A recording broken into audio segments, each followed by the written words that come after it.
Hi, I'm Terry Brock, reporting for Business Journals. We talked before about the Internet of Things, what it was and how you could use it, but I want to go even deeper because now we've got Steve Brumer with us here. He's an expert on wireless, on Internet of Things and things like that from 151 Advisors. Steve, thanks for joining us. Thank you to having me again. Well, okay, I'm going to hit you with a hard one now this time. This is one that people need to know about, and it really hits the heart of all of us. How do we make money with this stuff? It's nice to know that, but from a marketing point of view, from a sales point of view, I mean, dollars and cents, how do we put groceries on the table because of Internet of Things? Well, I just did a complete seminar on how to make money in the Internet of Things at M2M in Atlanta, actually, at the Mobility Live event. One of the things that we try and look at is who is going to buy what. So many times technologists forget that piece of how to make money and who's going to buy it and how are they going to buy it. Give me an example of what you mean. Oh, let's go with the Internet of Things as it relates to buying an appliance at Lowe's. So Lowe's has a program called Iris, and Iris is a Internet of Things controller of the appliances that you can only get at Lowe's. So when you go to Lowe's and you want to start buying a washing machine, a dryer, a refrigerator, a stove, a range for automate your kitchen, Iris is already built into it. They're also built into the alarm systems that you can buy at Lowe's. So Lowe's went out and said, okay, who is my consumer? Who is buying my product? If they buy something like that from me, will they trust the idea that I can be able to monitor those programs and be able to be more efficient so that I can control those products away on my handheld? Wow, they did a great analysis. They did the surveys. They figured out exactly what it was.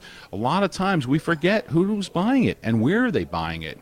We've seen a lot of people here at the show where they've come up with really good technologies in wearables. And the wearable situation is going, okay, I have a smartwatch, I have a Fitbit, I have all these types of products. Billions of dollars of these things are being sold. And then most of them are not being used after a short period of time. So, Mr. Technology, Terry, I don't see you with a smartwatch on your hand. I'm waiting for the Apple Watch coming out, and I think, okay, I'm going to wait and see. There's a whole bunch of them out there. And so I've seen many technologies come and go. We're here at the Consumer Electronics Show. I remember a few years ago, there was all these pads coming out, tablets that were great before Apple did their. We knew Apple was coming out with something called we didn't know what it was going to be. And it was before the iPad. And we thought, all these things, they look great. And I step back, and in marketing, I kind of think, let's wait and see what's going to happen first. For me, I don't have one, but I want one.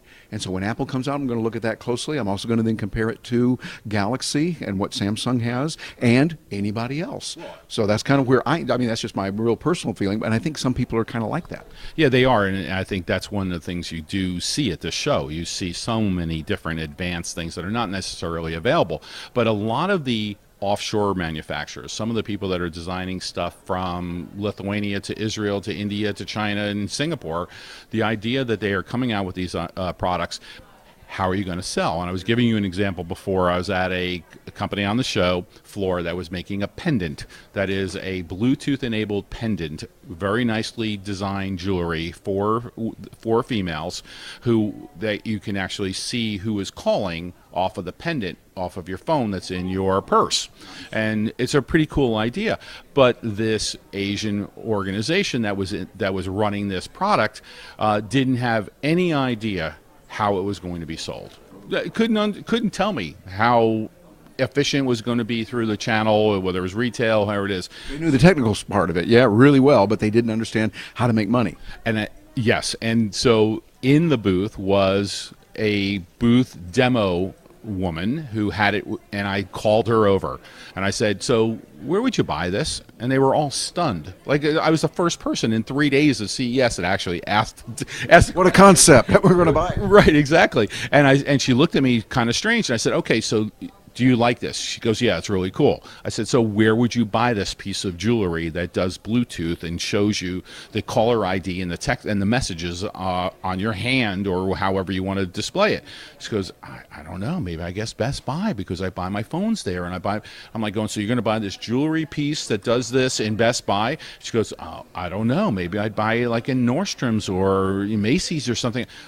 So do you buy electronics products and cellular products at Macy's? She goes, yeah, well, no, but I guess I don't know. I have no idea. And so the stunned look on the faces of the people that own this company, so they have spent, it was a 10 by 20 booth. They probably spent $100,000 to be at this show.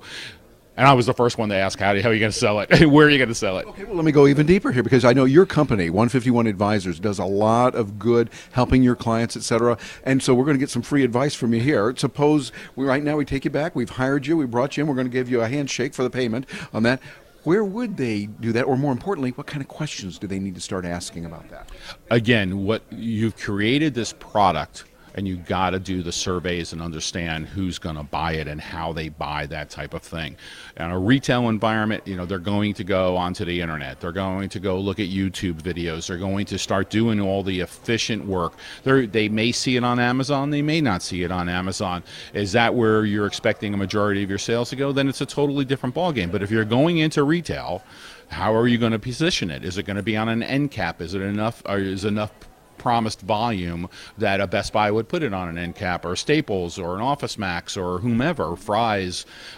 So you have to try and think about the idea of who that consumer is. So we do a ton of surveying. I mean, really an average of 1,000 people on a survey to try and figure out how would you buy this? What's the right price? A lot of these guys, have there's no rhyme or reason for pricing. And then they start to think about the distribution of it. How is it going to get from the port in Long Beach off the container, get through the program, and then what size retailer is there? Remember, Best Buy doesn't take everything. Micro Center doesn't take everything. So you may have to find alternative ways to getting to the consumer product out there. And it may be a direct consumer product. Some of these companies go to us, well, we want to be on QVC or Home Shopping Network. Okay, you think they're going to buy this, iPad case from you on it's just not going to happen. So there's a lot of doses of reality that we also go with clients, but they get the dose of reality that's needed. So many times our clients get to us late. Too late. They've developed the product already. It's already been, some of them don't even certify the products in the United States. You will not sell it through an AT&T or Verizon store unless it's been certified by the client if it's a wireless enabled device. And a lot of them freak out when they figure out they haven't done that yet, so they don't know how to get there. So we help a lot of clients with that go-to-market strategy, exactly how you're going to deliver that product, what the pricing is going to be, what the support is going to be, what the RMA and warranty is going to be. Are they going to repair it? Are they going to refurbish devices? So a lot of those questions, it's easy, as you said before, Terry, it's easy to design the technology and come out with the technology. Oh my God, how am I going to make money? Well, Steve, you got my head spinning because I think this is good.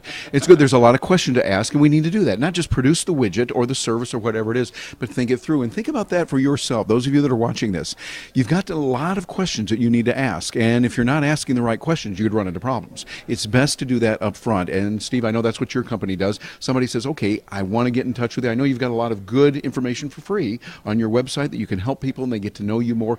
Where do they go? And say that for us real carefully, how they can get there.